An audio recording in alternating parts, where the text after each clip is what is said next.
am ready. So this is Lori Gibson, who is a licensed professional counselor and an instructor at UL in the psychology department. Welcome, Lori. Can you tell us a little bit about your education? Yes, I can. Thank you, Dr. McGough. I have a Bachelor's of Science from McNeese State University, and I have my Master's of Science Applied Psychology from UL Lafayette. In 2002 is when I got it, and following that, I went on to get my LPC, and it was a wonderful experience that allowed me to get a lot of employment opportunities because of the training I received. At the time that I was in school doing my graduate work, there was a lot of focus on psychological assessment, and that really changed my career path, getting that job, getting one job working for a clinical psychologist, and then another job working for a clinical psychologist, and the skills that I obtained as a graduate student served me well and really changed the course of my career and led me to where I am today. And who are your mentors? Oh, I have many. First and foremost, I have to say the person who shaped me first, no pun intended, because it was a behaviorist in my undergraduate day, Dr. Cameron Melville. That was my aha moment in an undergraduate class at McNeese State when I took my first class in behaviorism. So Dr. Cameron Melville. And then I have to say many of them are at this university or were at some point. Irby Goday, Dr. Goday, who was my graduate teaching assistantship supervisor. Teresa Rosencraft, who helped me tremendously in so many ways professionally to become a woman in a man-dominated field. And the psychologist I worked with, Dr. Lyle Lacorn, who taught me the art and the science of assessment, and who showed me how to conduct evaluations, from custody evaluations to personal injury evaluations to competency to stand trial evaluations.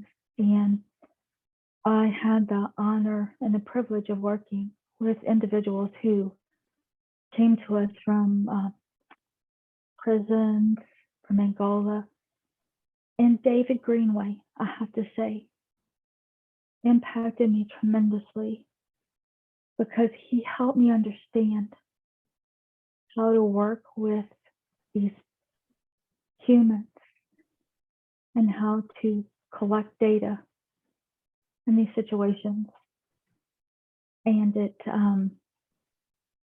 what I learned as a graduate student gave me a skill set that set me apart from other people and allowed me to go on to a private practice and conduct evaluations and ultimately become qualified as an expert in several courts throughout the state in my field. So, when did you become a part of the faculty in the psychology department? Full-time in 2007, but I worked as an adjunct immediately following graduation in 2002. All right. And what courses do you typically teach? I know you teach a lot of them. I do. I was hired as a 110 instructor, and then my love for behaviorism, I was handed off Psych 370, and then I taught during the summer Psych 255, Psych 311, which human development, child development, adolescent psychology, and now I'm teaching abnormal psychology, psychological disorders, which I absolutely love because through the evolution of my career, advocacy, mental health advocacy is so near and dear to my heart. All right. Tell us a little bit about your counseling practice. What is the framework that guides your counseling practice?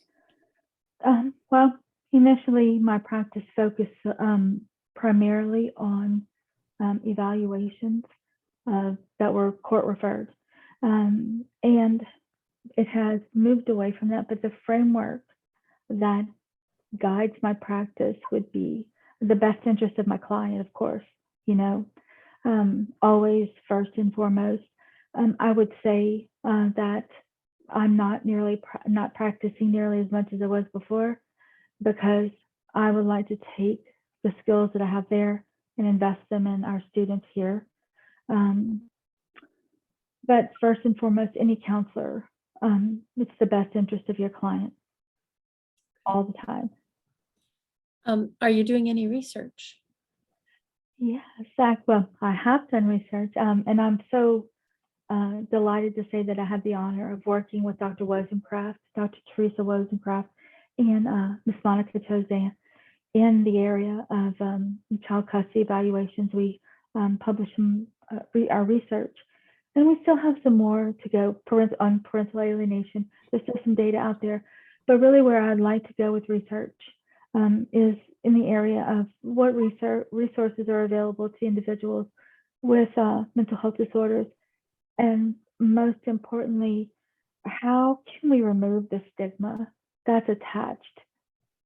You know, because there's a disparity in how insurance pays for their care.